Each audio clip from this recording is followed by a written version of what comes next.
Well, blackout audio. Let's do it.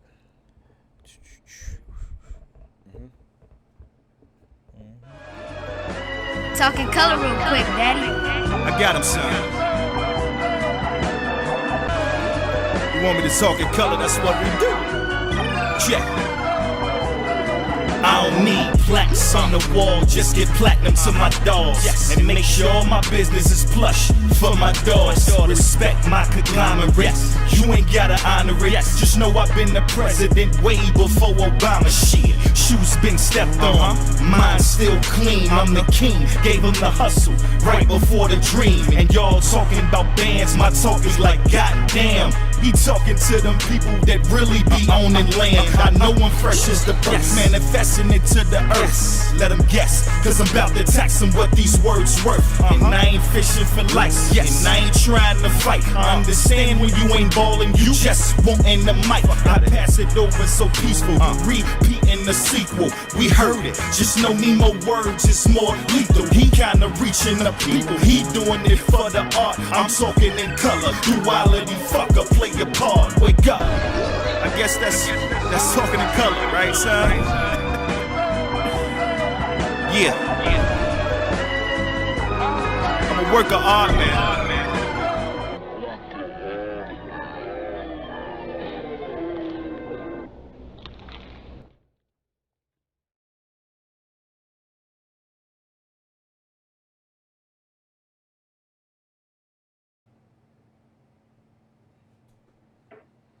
Oh, you better believe it. He Dunn Yeah. J Blunt off the grid. Done deal completely blunt. Yes, Y'all know indeed. how we do here.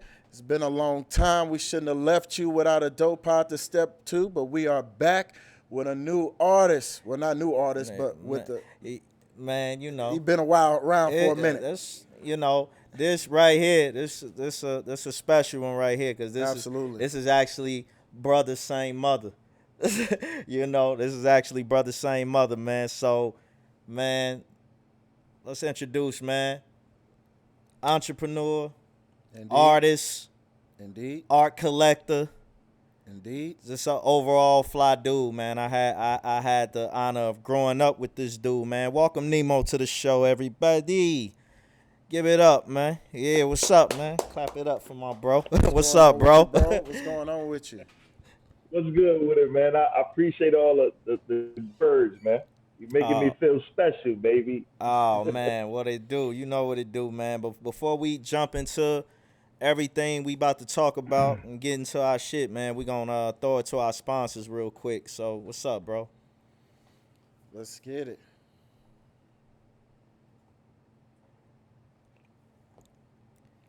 '80 Souls. This is an '80 Souls production. How as good a mankind for the only certain day is yesterday. Pseudo Becca as in Pseudo Becca TV, cutting the cord, cutting the majors, cutting your bill. Yep. I Live as in I Live Productions. Life starts when your dreams turn into reality. Lift Apparel. Come get slayed with the clothing, man. Black-owned clothing company in the St. Louis, Missouri area. D Ferg Productions. Shout out to D Ferg, super producer, videographer, photographer here in St. Louis. Down there from the islands. He's an island boy. Timeless Events with Kanisha Minor. She is responsible for the set you see here. Shout out to Kanisha. She will also be on Off the Grid show soon. Mermaid Originals LLC. Not only is she putting out dope products, hats, cups, whatever your heart can think of, she also putting up with Trey Big Head Ass. That big motherfucker. Events by Ashley E. Shout out to Ashley. She out there slaying these events. She's a great event planner here in the St. Louis area. Face it, make it yours. Your face on canvases, Shout out to photos, Nikki whatever. She got you. The Create Loft here in downtown St. Louis.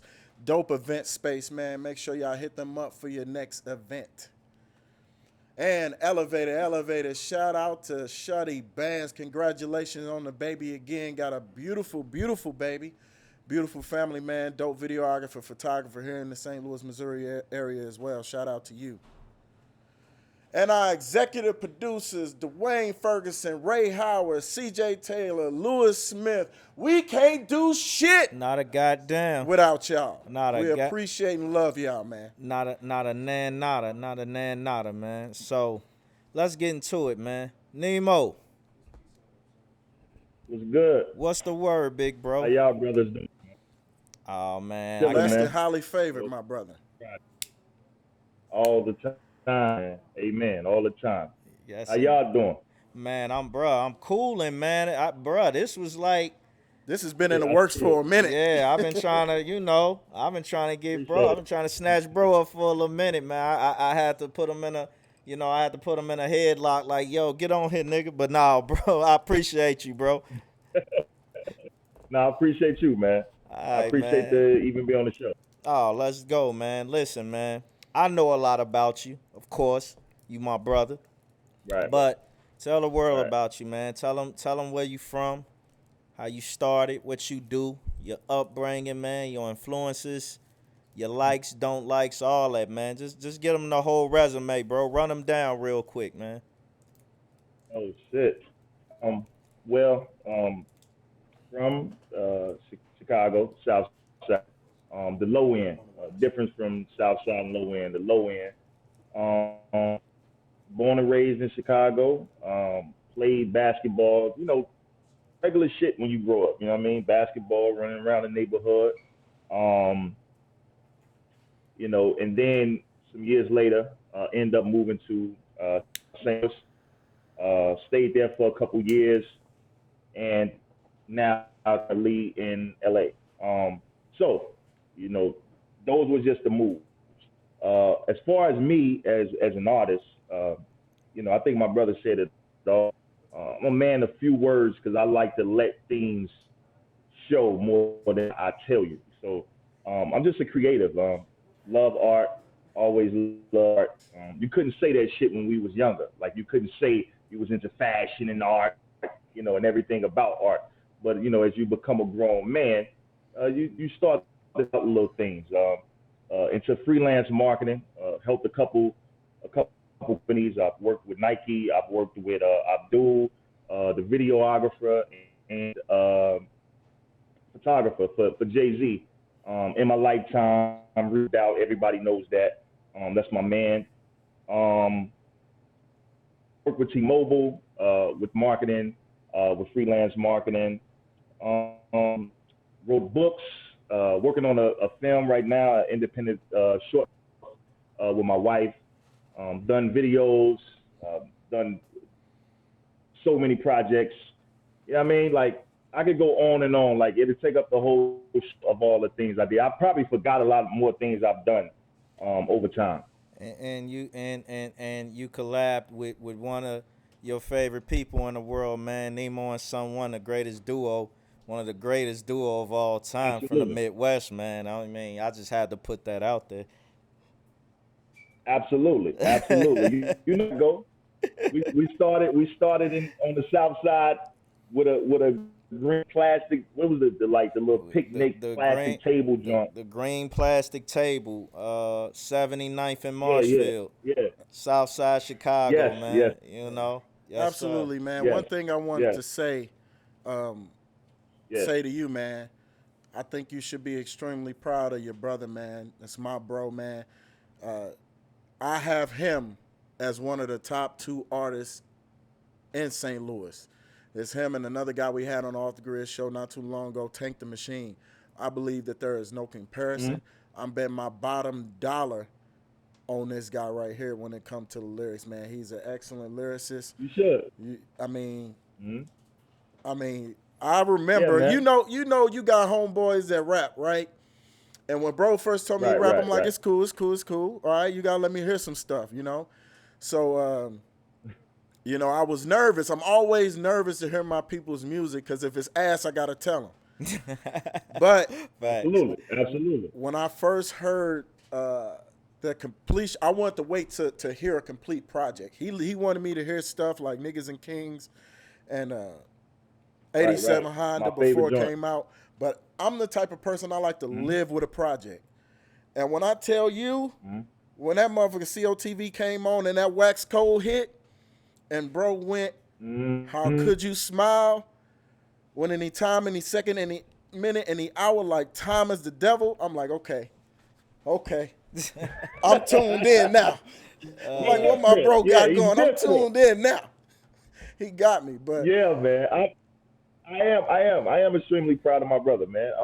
I mean, you guys are seeing it now. You know, I seen it early on. I seen it when he was a lot younger. You know, we used to like to rap a lot. I mean, that's all he looked at. When I would come to the bedroom, he was on videos. I'm talking about 24/7. So a lot of things that people hear now is because he actually studied it. You know what I mean? Like he studied that came before him, and he always used to rap other people's shit, but like same flow, the same cadence. I'm like, yo, if you could do that, when you start rapping your own shit, you're gonna be nice. I was the first person that told him that. So I think what y'all hearing is something that's always been in the making for a long time. I've always been extremely proud of bro, man. Because I know he take his art, he don't take it lightly. He don't come to play, don't come to bullshit. And that's always proud. You know what I mean? That's always something to be proud of. So, you know, y'all shit that I seen years ago. Man, it's definitely a blessing to see that, man. But one thing I like to do with our artists, I like to ask them a question. It's a kind of a loaded question, but I want to give it to you anyway, man. Outside of you being an artist, you know, husband, father, you know, if you could put anything on a billboard, what would it say about you? What would the billboard Advocate. say? Advocate? I like Advocate. that. Advocate. Why you pick that word, bro? Because everything that I live by, I stand on it. Everything I say, I stand on it. And an advocate, I like to, for the people that don't have the voice, you know what I mean? For the people that maybe not know a couple people to put their music out there, say something to a up or somebody that resourcefully make more than you. I'm going to speak for them every time, and I'm going to stand on it, you know what I mean? And I'm the type of person, this shit ain't got to be making this shit ain't got to be famous. I'll go down on a boat if I believe in what I'm talking about. So, you know, definitely advocate. I'm an advocate about everything. Everything I believe in, I stand on it, I start it, and I live like that. So definitely just advocate, period. 10 toes down, that's how we always got to be. And it's funny you say that, man, because I feel like in a sense that is how we live our lives as through our daily lives in business and our camaraderie with each other, you know, and just how we move. It's a way of life more than an attitude, and I could feel that from what you said. Man, bro, yes. Advocate is definitely the word that describes you, bro. You know, like I said, man, everything that like I said, the cadence that y'all see in me, you know, it comes from him. So, you know, advocate is what he is. One thing I wanna ask you, bro. You're a Midwest boy, so right. you know how the culture is here in the Midwest, man. What's the difference that you see moving around a little bit, man? What's the difference that you see between going out west and growing up in the Midwest, man? You know, how has that changed for you? Was it a culture shock, or did you adapt right with it? You know, being that you a Midwest boy, you grew up in the Midwest your whole life. You know, how was changing cultures like that, man? What did you have to get used to that, or what? What's up? Nah, I think it's always easy. Midwest is blue collar city. You know what I mean? Anywhere in the Midwest. You know, St. Louis, Chicago, Detroit. We're talking about blue collar. We outwork anybody. I think this thing coming out west, what I thought, you know, initially, was, you know, that they was gonna be putting me on or something. I found myself becoming the plug out. So, and that just comes from having resilience. I think every and anybody in Midwest, we was raised a little bit different. We're way more resilient. We're way more dependent on ourselves. I think the West is a little bit more codependent. Now I know people may see that, but that's just kind of how I see it. A little bit more codependent than they are independent. So that was the biggest thing for me. I think I thought I was gonna move here, and a lot of people was gonna be showing me. I end up showing a lot of different things and different wisdom and knowledge and we came from. You know what I mean? Word, and that's definitely true. Midwest people know how to adapt to any culture, and like you said, that is, Exactly. man. Midwest people are very independent, man. Know how to stand on their own and know how to make something out of nothing. You know what I'm saying? Absolutely. So that's Say it that's again. definitely a Say Midwest it thing. again. Church. Yeah, Church. for sure, for sure. Another thing I wanted to get into, you was talking about you're an art collector. I got a chance to go to my bro crib for the first time and just seeing all the art he collected, and man, it's dope. What got you into wanting to be I mean, what we've always did was art, but I seen you took a Right, you right. took a liking to being a collector. It's a difference from liking art and collecting it. So what you started on that? What started you in collecting art, bro? You know what, bro? That's a good question. I don't even really know. I think you know what's crazy. I hated art. You know what I'm saying? I hated art. Like art class was like, man, get me out of here. Come on, let the time roll. But I always drew. You know what I mean? If you know that, I always used to look all this stuff. You know what I mean? Word. But I think as I evolved, you know what I mean? I always wanted to see something that was inspiring. When you wake up in the morning, I wake up, come out my bedroom. I mean, it's all my bedroom. Come out my bedroom and just look at the paintings and just become more inspired. Just looking at it. And I just think it's some fly shit, and it's some shit I've never done. I've always liked art, but like I said, when you coming from where we come from, you can't tell people like, yo, I like art. And I know it's like, I'll say I like art, but coming up and growing up in the 90s, you saying that, man. You were just trying to Nah, survive another day. Like all nah. that art shit, that's Yeah, gonna have to nigga. put on. Right. It was about gang. It was I about mean, gang banging and playing basketball, Absolutely, nigga. man. And you know what I'm one saying? You just trying to find a meal.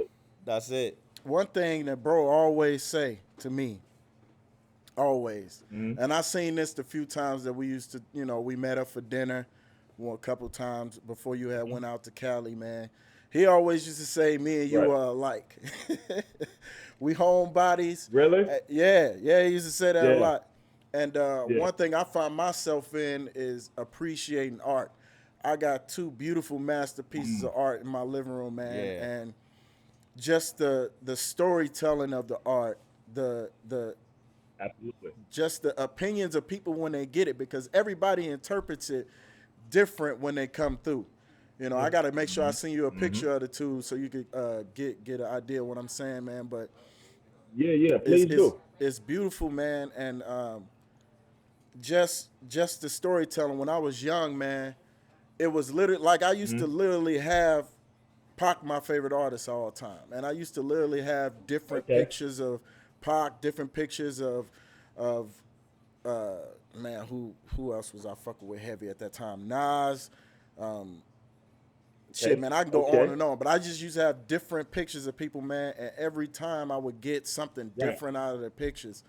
It wasn't necessarily, Mm-hmm. just the visual that I was seeing. It was a story behind it that I can link Mm-hmm. to it. And going back and listening to old Mm-hmm. Pac videos, just I just felt that. And art is a different world, man. And I Right. find myself, in my It, baby stages of collecting art and Like you doing said, that. you gotta grow with the art, absolutely. man. Like you said, That's you what's gotta grow with the up. art That's what's because up. you didn't, like you said, coming up, you didn't find yourself looking at pictures and appreciating like pictures. Like you said, you was Right. just looking at this shit like, nigga, it's a picture. Exactly. Motherfuckers used to ask you Exactly. like, what you see in this? I don't see a goddamn thing but a black lady. You Right. know what I'm saying? Like, you like, I seen people say shit like that. yeah, Exactly. like, you ain't like, oh man, this is exhilarating. And this is what I tell people with just kind of going back to the music. One thing I Right. seen Ghostface Killer, one of my favorite rappers Highly of all underrated. time. Highly underrated, man. And I remember people was like, somebody asked Yeah. Ghostface Killer, like, yo, you be losing me sometime, cause you know Ghost, you know Ghostface, bro. He get to talking Ghostface shit. Right. You know what I'm saying? I Right, had my right, Wally right, smack the right. bitch up the head with a shoebox, and you know, like Ghost would just say some off the wall shit, Right. and you know, Right. and he was like, yo, that's not for. It's not when I rap. It's not for me. You know, it's not for you to say, oh, you know, let me rap for you can under. No, you got to break it down. It's art. And music is the same way. You know, people say, yo, make it plain for me to understand. Why I gotta do that? Because I'm making music for me. This is for you to decode and see what the beauty you find in it. You know what I'm saying? And I believe that's what art it is to me. You gotta find your own beauty in it, man. I never found, to me personally, I never found value in music that was just plain in sight to me. Absolutely. I sat by the wall. I went to the store, got me a 40, opened the door. It's like, yo, what's the beauty in that? Like, you know what I'm saying? Like, but motherfuckers be wanting, motherfuckers want people to rap like that to them. You know what I'm saying? So, like, what do you think about that, bro? Is that something, you know what I'm saying, that you always seen it like that? You know, you feel that rap should be like that? Yeah, you think you should decode it? I ain't saying I gotta totally lose you, but at the same time, I ain't gotta come find you either. Exactly. I mean, it's for you. Music has always been an emotion from yourself. Exactly. So when you're doing music, it's never for anybody else. I think the glory in music is you allowing people into your life. You don't have to tell nobody nothing. So to do music, it's on you. You're painting that picture, and as you evolve, those songs will become more blankly to like, oh, it's becoming regular. They understand it more. That's why I say when I made the gallery, that the album, it's always gonna become better in time. You know what I mean? You don't have to understand your life for right now. You know what I mean? But if they watching and if they watch enough to evolve and have more wisdom and more knowledge, they'll understand the songs, they'll understand the videos more. But you got to be patient with a person because we all growing. You know? Exactly. Hey, and speaking to that, man, another artist that I truly love, man, is J. Cole. And an album he had that a lot of people wasn't feeling so much was For Your Eyes Only. And at first, not one of my favorites. I know, but that album, as I live with it, because I'm the type of person that subscribes to the saying of you can't hear an album one time or two times and then say it's a classic or it's ass. I feel like you have to live with that album because it will touch you at different times. And just where I was in my life when that album came out, it truly spoke to me. And it's my favorite J. Cole project to date. It's not his best work. Okay. I understand that, but it just speaks to me differently. That's why I like it so much, because it's okay. telling that story of becoming a husband, becoming a wife, dealing with societal issues, you know, still letting niggas know that you got it. But at the end of the day, he telling you love what you got now. It's not about where you're gonna be, even though you want to get to where you want to go. But at the same time, you still want to take time and live and love what you have at this moment. So, okay, I got a question for you. Go ahead. I got a question for you. And so you said at the point where you was at in your life, that's why you like the album. Right. Okay, so how many years that came out? Like how long ago was that? Man.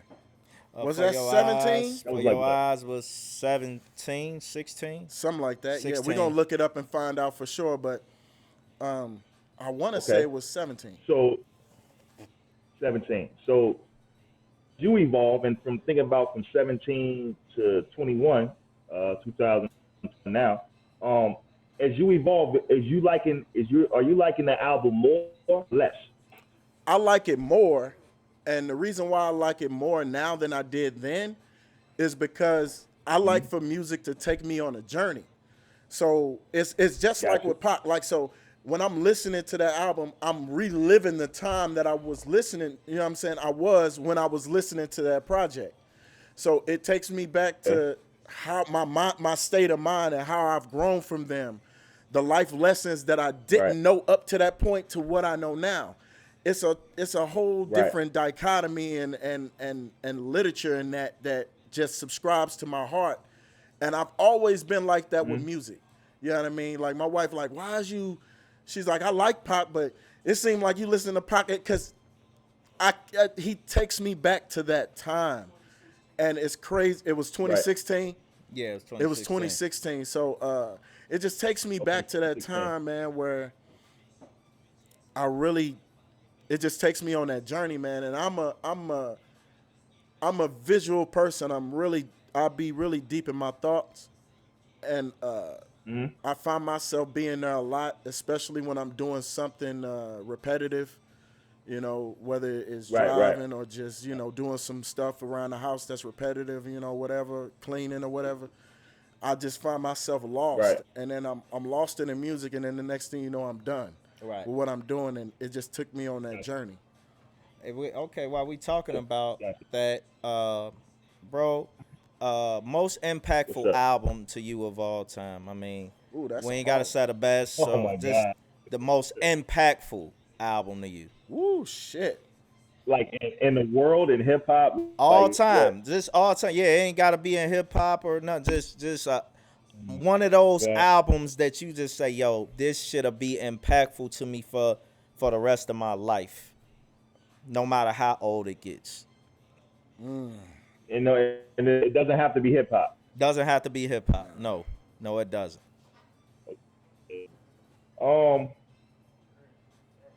Damn, hold on. Before you answer that, man, our fucking producers is some hungry motherfuckers, yo. Like they got pizza. Look, we up here having an interview. These motherfuckers got a mouthful of pizza and shit. Like they got a whole pizza party behind bro. No, I'm good. No, y'all good. No, I'm good. No, I'm it's better. I get some after the joint. Yo, these motherfuckers up here going to town, bro. We up here having an interview. They behind that motherfucker. they behind this motherfucker. Yeah, they behind this motherfucker going to town. Shout out to our producers, man. We got D Ferg, CJ, and Ray Howard on the ones and twos producing this show for us tonight. Man, they going live 95. But back to the question, bro. Yes, it doesn't have to be hip hop. Right. But most impactful album of all time to you. You know what, bro? That is a question. Because it's times then went. You know what? I'm gonna go with this. Anything that Curtis Mayfield made. Woo, Curtis Mayfield, the motherfucking legend, Chicago legend. I'm your pushing man, Curtis Mayfield, the motherfucking dude. Yeah. So anything. And the only reason anything by Curtis Mayfield. Say Curtis. Anything by Curtis Mayfield. Only reason I say that is he was the first. Like I ain't gonna say the first, but he the main one that talked that ghetto gospel. He was word. Really made you and visualize what he was saying growing up in hood and struggling, being black in America. All of that, Curtis Mayfield, man, was hitting it on the head. And I think, you know, of course it led to other hip hop artists and R&B artists, you know, taking those things and, you know, rapping into their own little version. But I think Curtis Mayfield was the godfather. Like he made was very impactful and still is. Man, Curtis Mayfield is a bad motherfucker, man. R.I.P. to Curtis Mayfield, the legend. Absolutely, man. I mean, you know. Who you got? What you got, though, bro? What you got? Well, my most impactful artist of all time is Isaac Hayes. Okay. I feel that. You say that all the time, too. You fuck with Isaac Hayes. Yeah, I felt like, you know, I call myself Black Moses Jr. Because that's who Isaac Hayes was, you know what I'm saying? The Black Moses album alone from Isaac Hayes. But that's the most impactful artist to me, because that's how you feel about Curtis. And I fucking love Curtis Mayfield. That's how I feel about Isaac Hayes. You know, Isaac Hayes was. I never knew that part, bro. I never. Oh man, yeah, man, Isaac Hayes, man. That you know, I'm Black learning something Moses. new. That's what's up. Yeah, Black Moses for real. But if he's the most impactful artist to me of all time. So anything he did. But if I had to narrow it down and say one of the most impactful albums, and you know, I don't mean to sound cliche, but it's definitely Illmatic for me by Nas. You know, and that's not to just say. I'll do that. Yeah, it's just you know, I know people may say, "Oh, that's cliche," but my bro, no. Yeah. Besides Nimo, that's my favorite rapper, you know, because my bro introduced me to rap. But outside of my brother, everybody know I'm a Nas. That's who got me into my craft. Absolutely. And, man. you know, Illmatic was the first hip-hop album I got into and studied. And not only was that album good then, it's good now. Yeah. Like this is one of the greatest hip hop albums created of all fucking time, and it still sticks to this day. Definitely top 25. That's the most Definitely. that's the most impact, and Illmatic would never get old. Nah, because of his storytelling, and he told stories to where, you know, it was timeless. Dr. Dre used to talk about all the time with artists he would bring in about making timeless music. And for me, my artist would most certainly have to be, without question, is Marvin Gaye. Without question. Oh, that can't deny that. In 71, that What's Going On project, I mean, going back and listening to it and just living with that project. Really living with a lot of Marvin Gaye's music, period, because What's Going On, you know, damn, it's escaping me now, but Inner City Blues. Oh, that's a classic. Inner City Blues. Yeah. Classic, yeah, no. man. But as far as albums, oh man, I don't think I could really give you one, honestly. Because I would jump it off like how I felt at that time, and then I could give you like how it impacted me. But one of them that I could give you for sure, and it's because I lost my favorite artist of all time in '96, and I was looking for someone to fill that void for me. It would have to be DMX's first project, man. It's Dark and Hell is Hot. Oof. That DMX did something. One of my favorite. He did something overly for me, classic, because at that time I was looking for that void to be filled for Tupac, and you could never really fill that void. But like DMX did the movies, but he also talk on them records where you could feel and you could relate, because we were coming from the same type of struggle, and he kind of just came in and was like, you know, there's a hole in my heart that'll never be filled because of Pac, but DMX came right in and was like, I can make that a little better for you. I can carry it for you. And then he came right back 8-9 months later with Flesh in My Flesh, Blood in My Blood. The DMX and Tupac comparison is there. I mean, I've always compared, not to say that, you know, X was just, bro, that's X. That's all I can say. That's fucking X, man. Dark you Man know? X, man. Dark Man, you ain't gonna never get no more DMXs. You know what I mean? But I can see, I'm talking about when I said I could see the Pac comparison always, because I was talking more from passion. Oh, yeah, absolutely. The passion and the drive that they had, and the determination and their storytelling. The storytelling. The storytelling is what really got me, because like I said, I'm a person who likes to travel in the music and in the art that I see. And the storytelling, like that Damien, and then I turn right back around, and then you can hit up something like Thug's Mansion. Like, he really take you on a journey. Dude knew he was gone before he even passed. Like, it's like, and that's what do it for me for Pac, man, because he has so many of those type of life goes on, Gotta get some change. J-Mo. You know, it just does that for me, man. And you know, what album or what song just do you subscribe to where no matter what's going on, man, it just takes you to that place on that journey? You know what? You said a song? A song, a project, album. You know, Reasonable for me, man, I don't know. You know, I think Reasonable Doubt is that Indeed. joint. I find myself playing that a lot, especially nowadays, a lot. And it's not that it's comparison to even my life. It's just a dope album because the fitness to say some of the stuff that he was saying in those records. I'm gonna tell you And I something. live When Jay-Z first said, and this the thing, everybody knew about guns coming up, but nobody knew what the term bare arms meant. Right. So when the nigga said, and it was a simple bar, but when the nigga said like short sleeves are bare arms, at that time I just said, God damn. You know what I'm saying? Absolutely. Like, you know, like 22 Twos is probably one of the most lyrical songs ever wrote, bro, on Reasonable Doubt. 22 Twos. Yeah, I like that it's one. the what? 22 Twos. Yeah, for sure. Yeah. It's For sure. probably one of Yeah. the most lyrical songs ever wrote from Reasonable Doubt. Yeah, it was. It absolutely was. It was.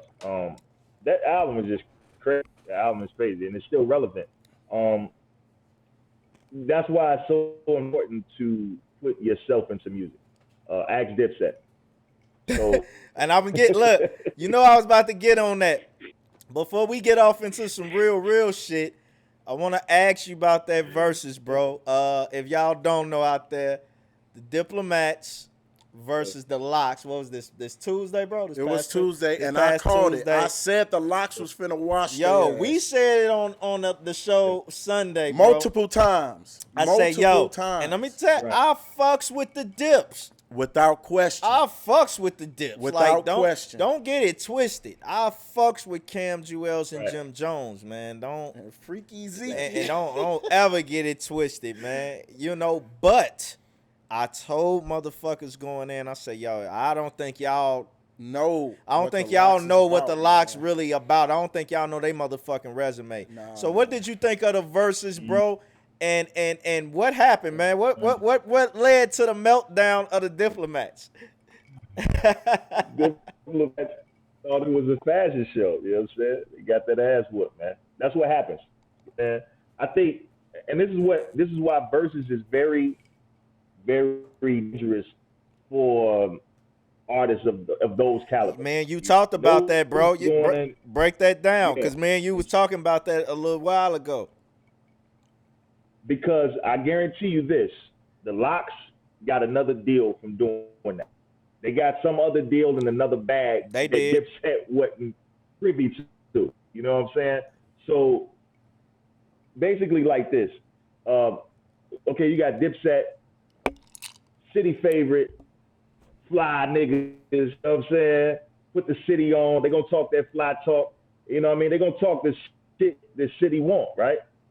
But niggas wasn't feeling the Locks like that back then. It's fun to see people like, yo, the Locks is hard now, because people wasn't listening to We Are the Streets back then. Fuck no. No, they Wasn't too many wasn't. people Hell listening. no, they They wasn't. weren't listening to Money, Power, Respect. And Hell no, yeah. they wasn't. Come on, man. You know what I mean? Let me squeeze the juice out the headphones. They wasn't listening to Jada. Fuck no. You know what I'm saying? It's funny to see the world seeing it now, but this is why it's the difference between niggas rhyming, cat, bat, and that, fat, and niggas is spitting their life. Niggas is spitting that pain. It's gonna evolve to great. It's like fine wine. And I think, you know, it was gonna be a fashion show. I could just come out here and swag it out. Nah. Not with niggas that's really putting their life into their music. I agree, bro. And that's the result. And first of all, the LOX stage presence was there. And what people got to understand about the Way Locks different. too, they have been a group for over 30 years. The Locks have been a group, and one thing you ain't never heard out of the Locks camp was money, ego, pride. You ain't never heard none of that come amongst Sheik, Nope. Jadakiss, and Styles. They've always preached loyalty. They've always held each other down. You ain't never heard about that. But the thing about it, the Diplomats have had rifts in they camp. Yeah, for sure. You know, Cam and Jim and Jewels, they have all fell out at one point. You know what I'm saying? And it was public. Yeah. You know what I'm saying? Mm-hmm. And you know, they brothers now, and brothers fight and argue and make up and all Yeah, that shit. absolutely. But it's the difference. You can tell the difference from some motherfuckers who fought and made up to some motherfuckers who ain't never fought and always been together. You Yeah. can see the difference. It told in the stage presence. You know what I'm saying? You know, even the way they Yep. came out was different. You know what I'm saying? And it was Yep. typical New York Yep. fashion too. 80 niggas on stage. Right. I heard somebody got poked up Right. too at the garden. I heard somebody got poked. What is this? Source Awards. Did you hear that? You gotta have all that. Yeah. I hear that. Yeah, they said something. that. So yeah, they said somebody got poked up in the garden, and you know, people was like, Ain't man, no it was, telling.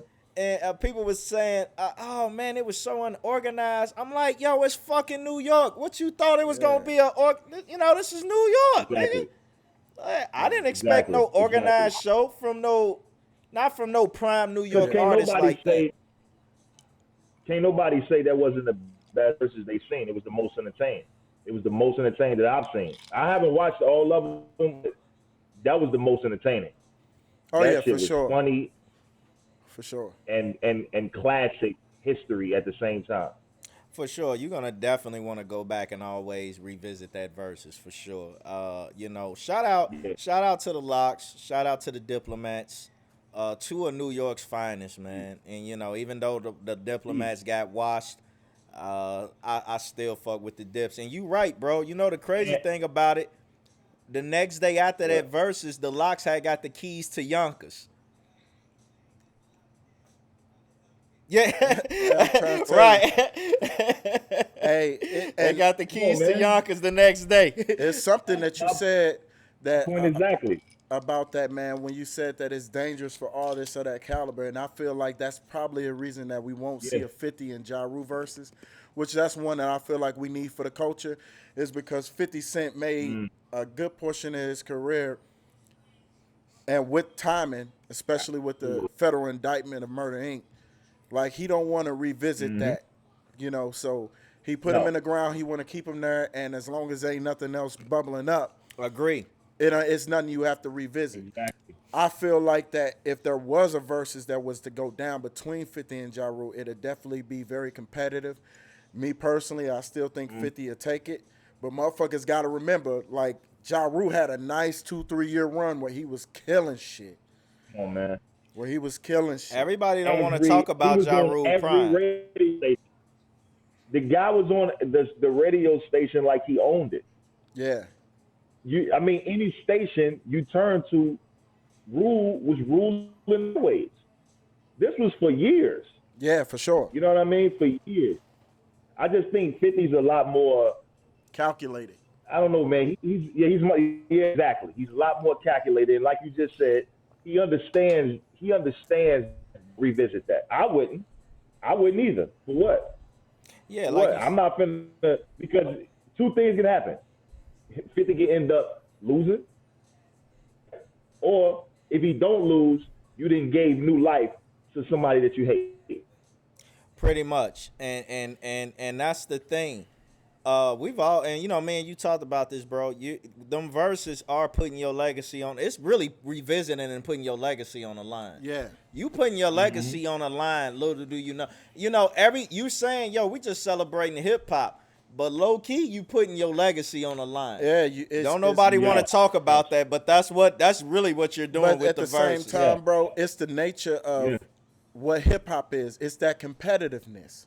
And I don't want artists to forget that. KRS once said that he got 16 for every new artist to come out, just to keep himself sharp and just to let motherfuckers know that he still got it. Yes, he did. And I feel like that, you know, no matter what it'll be, I feel like, honestly, it just comes to really what songs you play and the order that you play them in. Because Diplomat should have probably won. Shit, Brandy should. In my opinion, I feel like Monica took the Brandy one, and I also feel like the SWV took the Escape one. Man, SWV, but I feel like SWV washed Escape. Washed the fuck out of Escape. This is the thing. I've always liked SWV music over Escape. And man, let me tell you something. Coco, she's so motherfucking fine, boy. Cocoa chocolate ass. But yeah, I've always liked it, SWV. I felt like they music aged better than Escape's And music. to me, it was just better overall, man. I feel like It was. Coco, no matter who, she was the best singer on the stage out of both groups. I But agree. at the same time, man, I just felt like she had that, SWV just had those hits where you got the Michael Jackson sample one. They had them right here. Yeah, SWV had them bops. Man, they just had it, man. They had them bops. And again, it just takes me back to that. Like when I'm listening to that music, I could remember, all my female cousins, they going crazy as soon as that week come on. They all in there. Back when you had to call it in on the box and shit. Oh yeah, the box. You know? The box, yeah. Exactly. That shit. It just takes you back to a right better there. time, man. That shit was on. Hey, bro, Absolutely. remember we had the TV with the knob on that bitch, and we was turning the knob joint Of course. on the TV. The box was on the last channel, nigga. You had to turn that knob a little bit to get it clear. Yeah.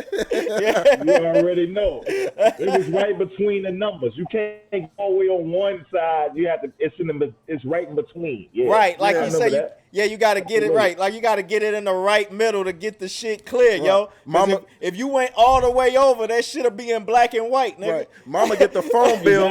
Exactly. Mama get the phone bill. You getting your ass beat, boy. Hey, You me and already know. Me and bro Hey, done sneaked 'cause, on that listen, bitch. I called Bone Thugs and Harmony, nigga, it's Thuggish Ruggish, nigga, for a million times. And stayed up all Hey, I night remember like that shit, bro.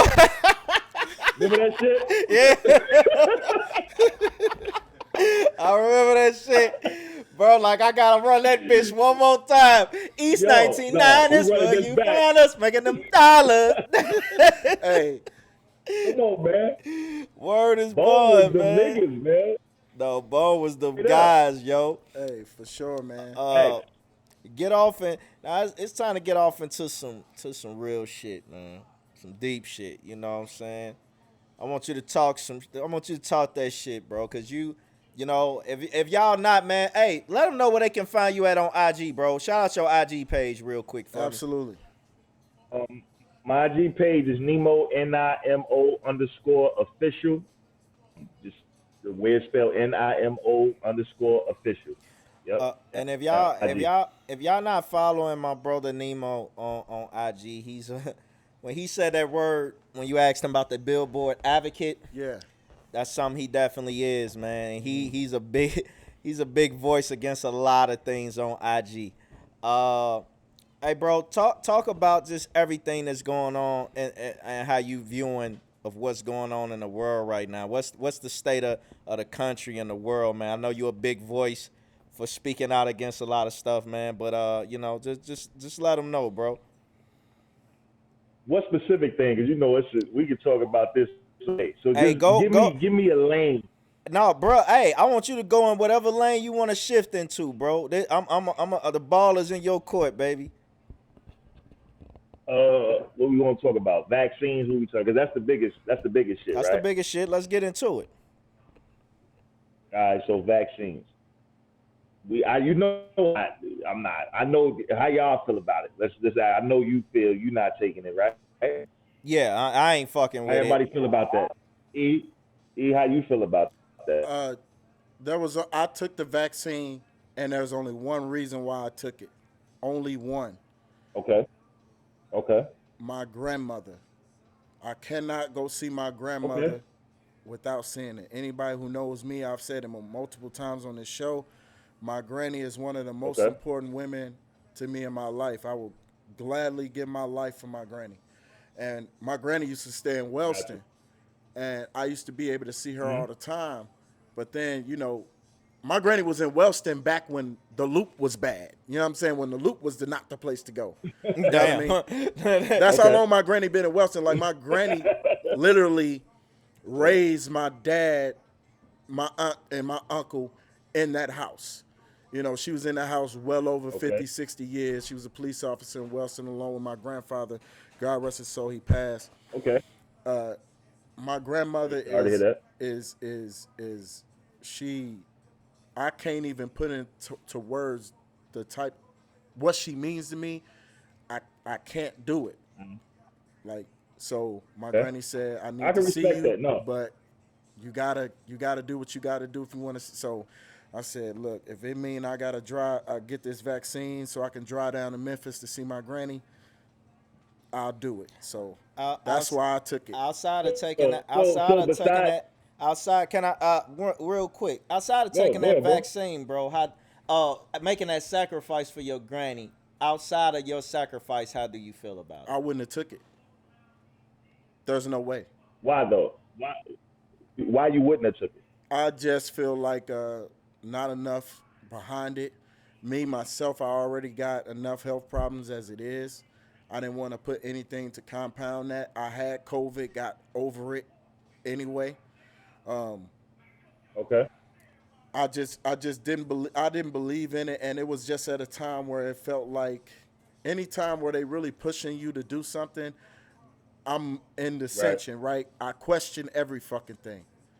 So, I feel like I'm And young. the fact I'm young enough I could bounce back, Go ahead. man. But I mean, that was the Right. sole and only reason why you take the vaccine. Gotcha.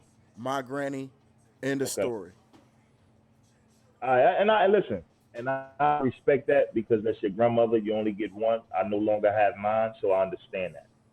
I definitely understand that. But, a lot of people is brainwashed about this whole thing. The whole thing is bullshit. Oh, I feel it. Because how do you feel now that you took it? They calling y'all the spreader. Y'all, Yeah. the ones that took it, y'all the super spreaders. Y'all are spreading the shit now. Yeah, How man. you feel about that? See what I'm saying?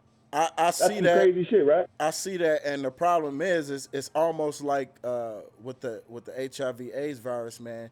You got people who have HIV, they go and take the medicine, and then they get in contact with somebody who does have HIV, and those strains, like it's almost like it's creating a new strain.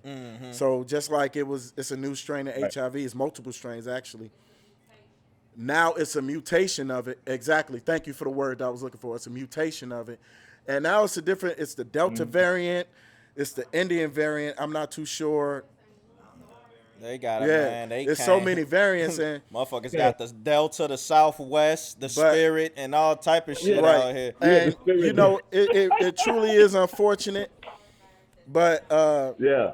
man, it's at this point, it's going to be what it's going to be because I ain't getting another one. I can tell you that for sure. And like I said, only on my way to see my granny here soon because she up in age. Yeah. You gotta appreciate the people in your life while you got them now, because you never know when their time is up. You never know when your time is up, and Absolutely. you got to do that, man. But it's crazy that it's like that, man. We the super spreaders, and now I don't know where you at, but here in St. Louis, we got to put the mask back on. So, they back on here. yeah, They back on here and I see that you gotta get comfortably in the house because we probably going back in the house pretty soon. That's going. hey, bro, that's all good with me. I'm an introvert. Yeah, absolutely. We right at home. Exactly. I love it. 100%. I love being at the crib. This whole thing, man, is bullshit. It's complete bullshit because you learned it from some people that never gave a fuck about you in the first place. Exactly. We're learning variants and all these different words.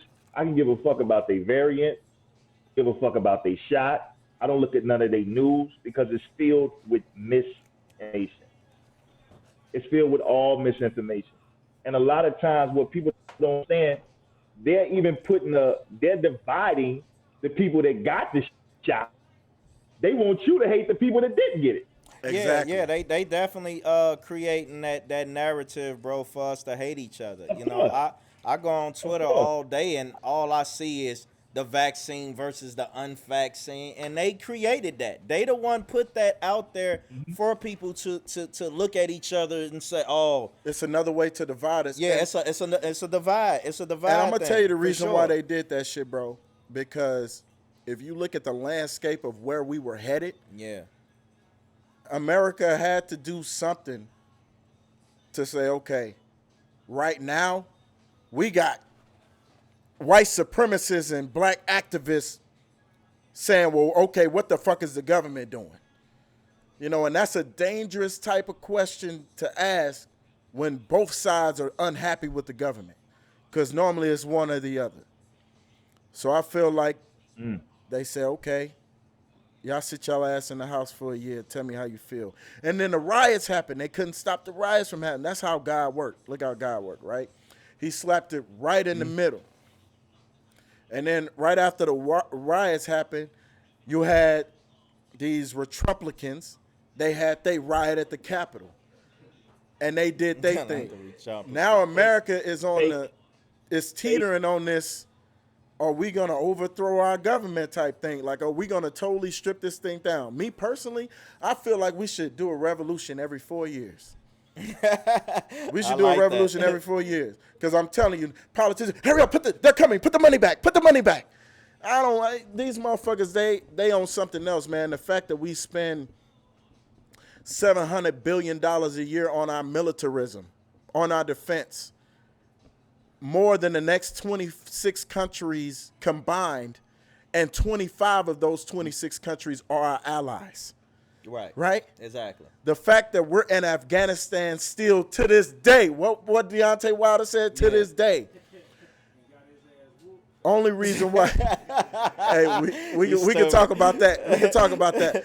But, you know, what are we still over there for? Well, we're over there for two things. We're over there for heroin, and we're over there for oil. Of course. Because we seen heroin make a huge insurgence about time we when was they over went there over for there. oil and drugs in the first goddamn place. That's it. That's it. We went over there for and that oil leads and me drugs. off into something else, man. I always ask every guest this, right? And I'm going to just give you mine before I ask you, right? What conspiracy theory do you believe wholeheartedly but have zero evidence on? Right? Mine are this. Well, one, okay, we didn't go to the moon the first time. Yeah, that's obvious. Two, Puffy was responsible for killing Pop. Suge was responsible for killing Big. Four, 9/11 didn't go down like they said it went down. Of course not. And 5, Jeffrey Epstein didn't kill himself. I have no evidence of any of this, but I believe it wholeheartedly. What are yours? right. I don't believe shit, bro. Like, see, and this is let's keep it 100.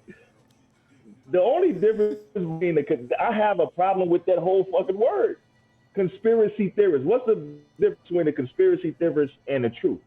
Just a couple days, couple months, couple years. Because just because I say something today, you look for date. See, and that's what makes it a conspiracy. When you start to say, yo, tomorrow, the building's going to fall across the street. See, and you know what people are going to say? Well, the building's in across the street when they don't fall. So now I see you just crazy. You're a conspiracy theorist. I think anything about a conspiracy, never put a date on it. Just put the truth out and then go later. They'll catch up. It's just like everything about this shit that's going on. It's at first I had different things going in my head. Now I'm seeing that this shit is all about the fucking vaccine in the beginning. It's not about money. Everybody says, oh, well, this is about money. How could you be first of all, this is a corporation, not a country. Of course. Okay? So a corporation that shows you that they're a corporation, it can't be about money because they print it. Right. They print their money. Print the money. Exactly. Exactly. It's different now. The money is not being backed by gold like it used to be. No, that's now money is stopped being backed by gold decades ago. Yeah, in 1913. Yeah. When they created the Federal Reserve Act, that's when it stopped being backed by gold. But that shit been getting printed out of thin air. Money is debt to a certain extent. That's exactly why the rich don't keep it. That's exactly why the rich don't keep it. They invest it. They take that money and they put it in entities. Like you look at Jeff Bezos, right? Richest man on the face of this planet. But how much of that $200 billion or whatever the fuck he got is actually liquid assets? Not very much. Okay, but this is what I want to ask you. Who is Jeff Bezos? Who is he? How do you know him? Shit. I don't know him personally. I just know him the nigga that drop off my I know, packages. but I'm saying, no, what I'm saying is, but how do you know him? You know him by who introduced these characters that we're talking about. Who introduced them? The media, for sure. The media. And so once you understand that the media is a fucking lie, then who the fuck are these people? Right. Exactly. See, this is where I start to say I don't believe in anything. You know, I believe in the Most High. I believe in our Creator, and I believe in the power He gave me to come here to create. See, the whole purpose for them is to make sure you don't know that you can create. Right. The only way that we can create is through money. This is why people chase it. This is why people go to work every day. I only can create to pay a bill and create to buy a house and create to buy a car and create to buy my clothes and all that shit. It's through money. So as long as they keep you sleep with that, they're going to run the fucking world because they know that you don't have, they're convincing you that you don't have power. Our power got to be in rap, playing basketball, any type of music, dance. While these motherfuckers run the world and they say they all this smart person. We think of these people as just the smartest people ever. Right. Even know them. I never, where they come from. Yeah, that's the thing. They started to tell you the history about these people after they already done made $900 billion. And then they be like, that's my point. Jeff Bezos, he started in his garage. You like, why I didn't know he started in his garage 10 years ago? Why did he have to make $900 billion for me to now know that, he just come from this little small town in Iowa? Exactly. Everybody's, it's something about them small towns, man. And to hit on it, man, I believe that to a certain extent, they preach these things because they have to control the masses at some point. That's why I feel like the Democrat and Republican is what it is now. It's like sports teams. And they should have been got rid of that two-party shit. They should. Well, we had two-party. We had more than two-party system back in the day, but they got rid of it because, here we are now. But, bringing back to that, man, it's all a game to a certain extent. You just got to find your way to play, to make the best out of the game that it is. Excuse me. And I feel like that the things that they preach, what they continue to push, you just got to find your way to navigate through it and create your own lane. Because go ahead. Okay, and you saying that is just bringing up ideas. It's like you said, continue to play this game. Why is it a game? Why is it a game? Right? I always ask people this. Me and my wife and I ask, we debate a lot about these. So if there was no money to make, right? Your life is to evolve, right? You came here and your life was to evolve. Your life wasn't to go to work and, make a living. What the fuck you do with make a living? I even hate that. This is what I do to make a living. You're already living. Why do you make it? But listen, so if there was no money to be made, what would you be doing? There's no money to be made.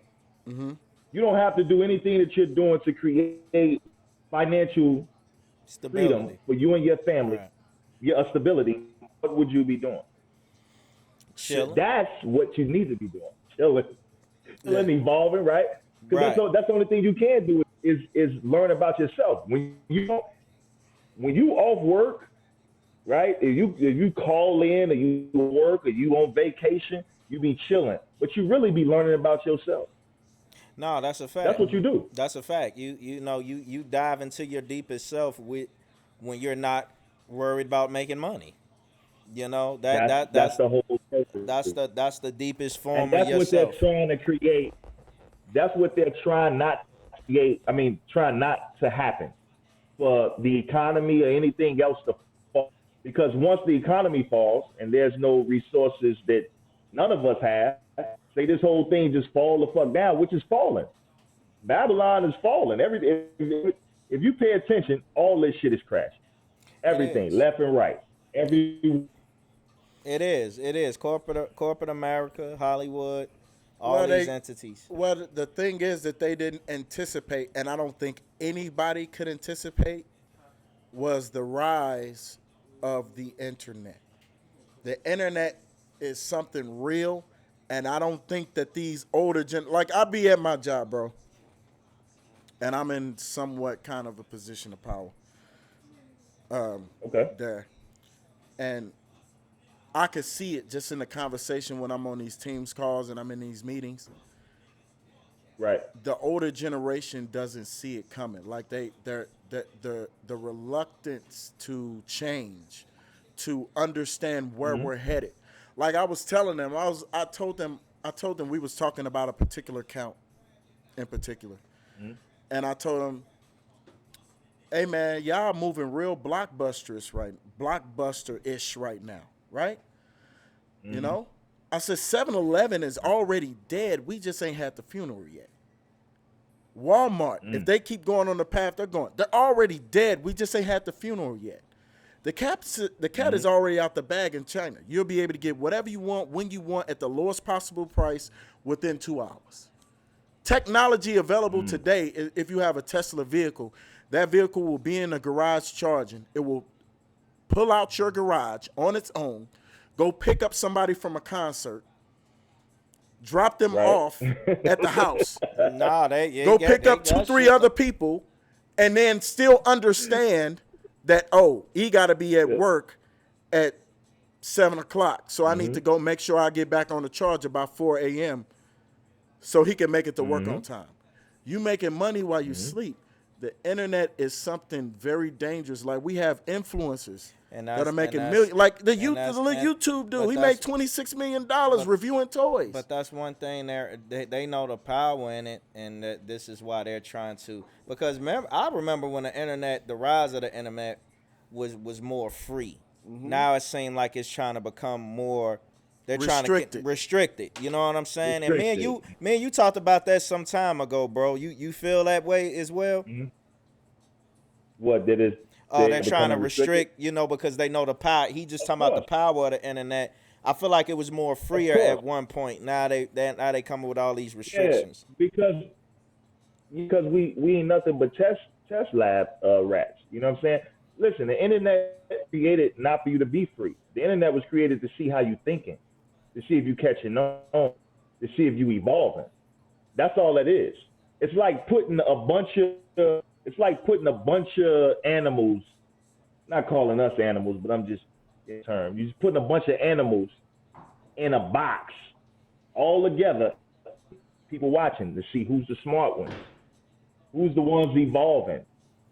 So this is why certain channels that's talking about even what I'm talking about get taken down, get restricted, get booted off of Twitter, right? Because we don't need these motherfuckers out here trying to help others evolve. Because once, like I said, our whole life is like The Wiz. It's right there in your face. Watch The Wiz. What was The Wiz about?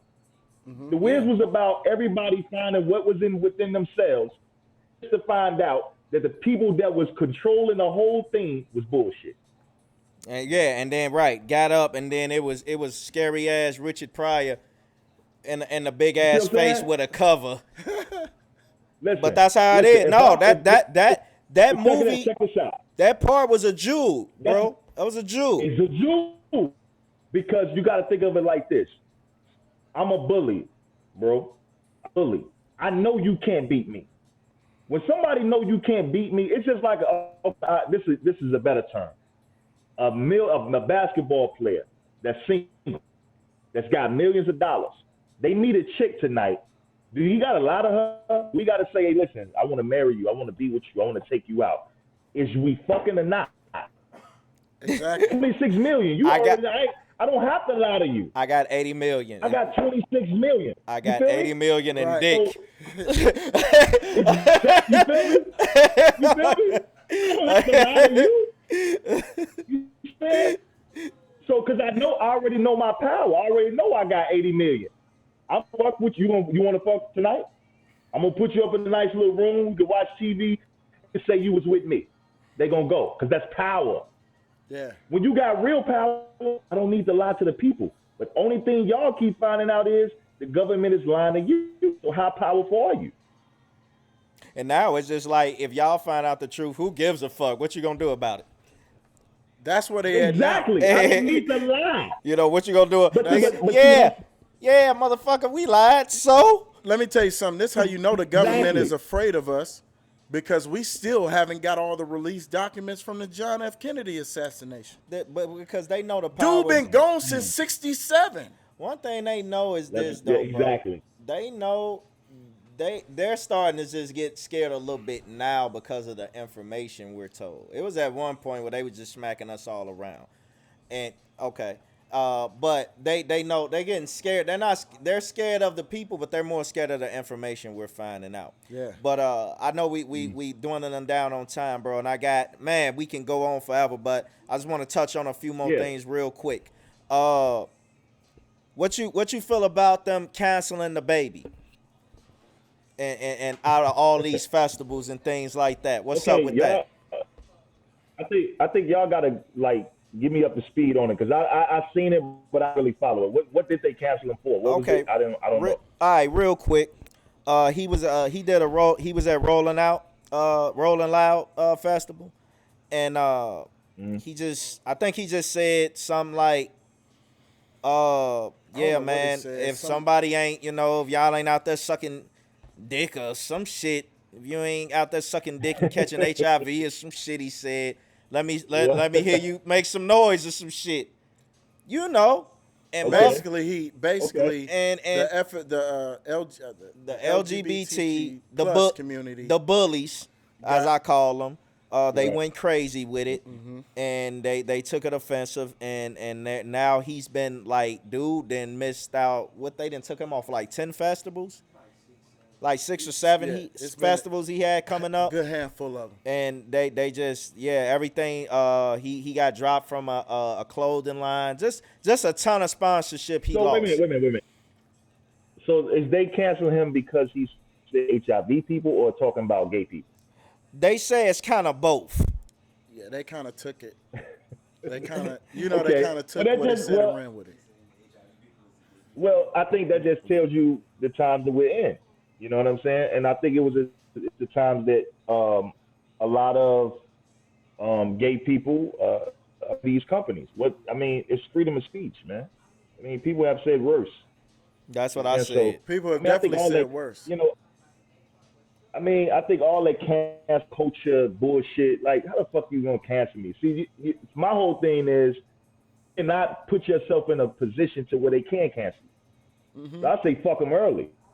I'm just not gonna put myself in a position. I'm gonna put myself in a position where I can talk like this, facts, have a roof over my head, and still be able to pay my bills, and still have a great life. Exactly. I'm gonna tell you fuck you early. Exactly. So you know where I'm coming from. You know what I'm saying? That's exactly the space I'm in right now. It's the thing, A motherfucker could hop on this motherfucker and tell my job, hey, he was talking like this, and they fire me. Guess what? I'm still gonna be GWOG. Hey, Shabazz, it brings me back to fuck That's you, Dunn Telly. Absolutely. But no, bro. That's the thing. Like you say, you got to come out the gate saying, "Nigga, you can lick my balls." So, exactly. you gotta come out resilient. Hey, that reminds me of earlier, bro.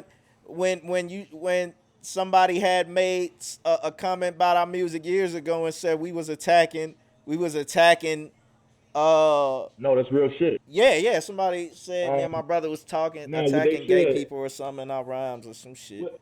Well, what y'all gotta understand, man, is the gay mafia is they almost as strong, if not stronger, than the Catholic Church at this point.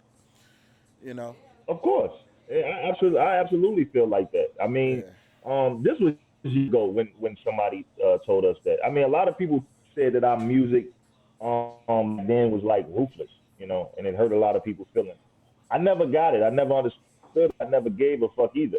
You know what I mean? Like I say, man, just try to not, if you can, try not to put yourself in positions to where anybody can cancel you. That sounds corny. Like, fuck you, me, I'm a grown man. How you gonna cancel me? Cancel me from what? This shit hella corny.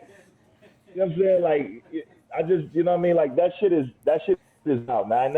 This time right now, And it be with corny, cancel culture and it be pussy motherfuckers with voices. That's what I'm saying. Like, you got all this bravery behind a keyboard.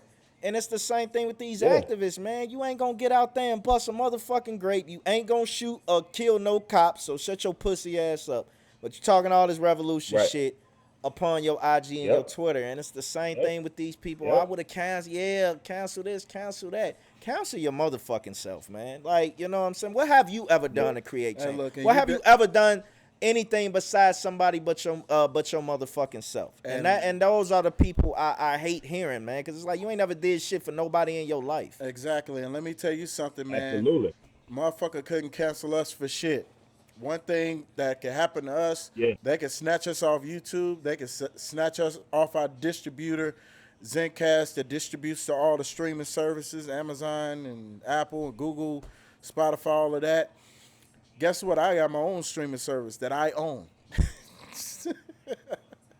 We'll be on Pseudo Baker. You know what I mean?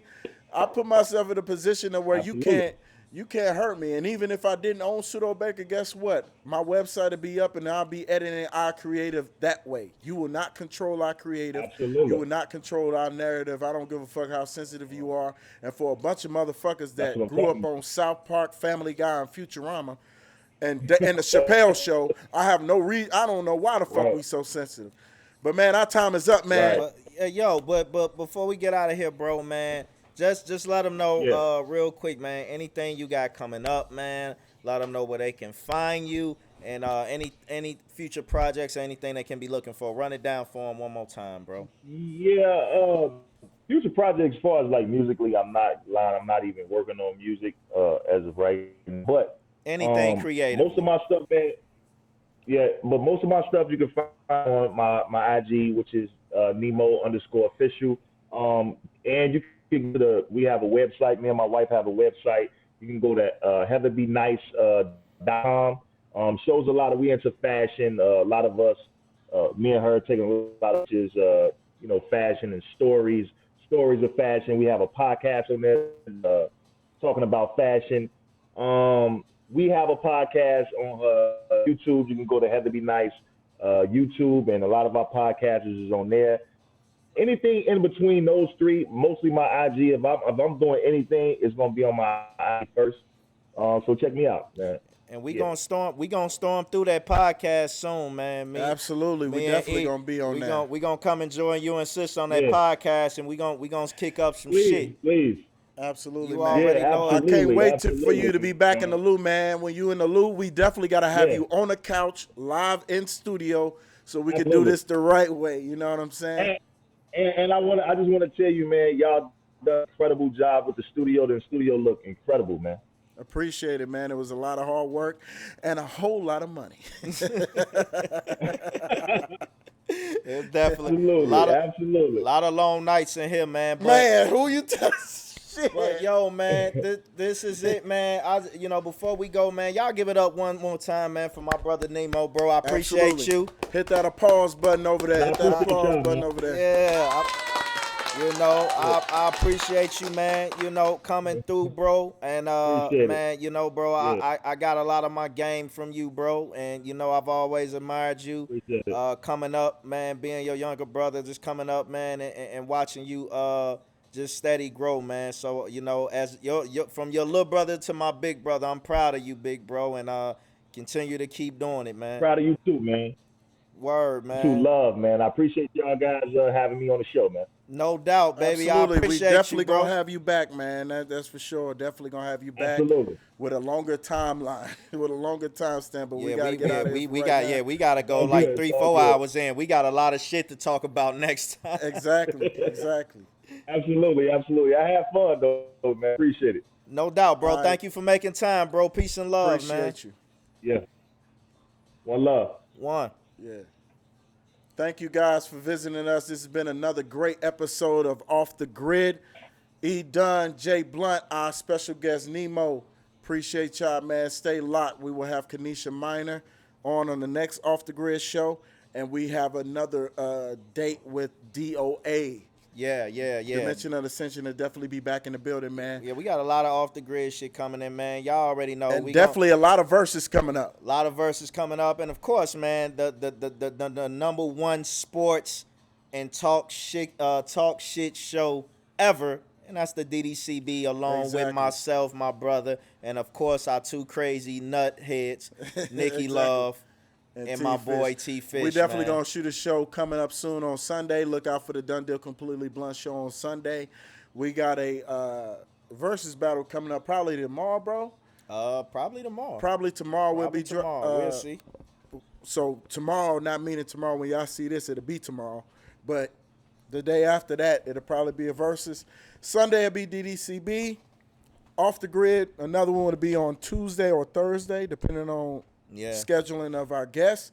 Should be live in studio. And then there will be another episode of our new 80 Souls original, Story Time, will be dropping very soon. STS, man. Shout out to to Tony. Shout out to Tom, man. If y'all missed that episode, make sure y'all go back and watch that shit because it was a classic. It was a classic, man. And just to give y'all a little bit of snippet shit on that, man. Yeah, just to give y'all a little bit of snippet, but not give away too much. I wish you well. Go ahead and tie into that. I wish you well, man. But peace and love, man. It's Friday night. If y'all out there, make sure y'all doing things the safe way. Exactly. I should say, man. Please. And make sure you do some fucking. The safe way, if possible. And if you're not doing it the safe way, still make sure it's the safe way, if that makes sense. Stay strapped like car seats. It's Off the Grid. We out. You know it. Peace.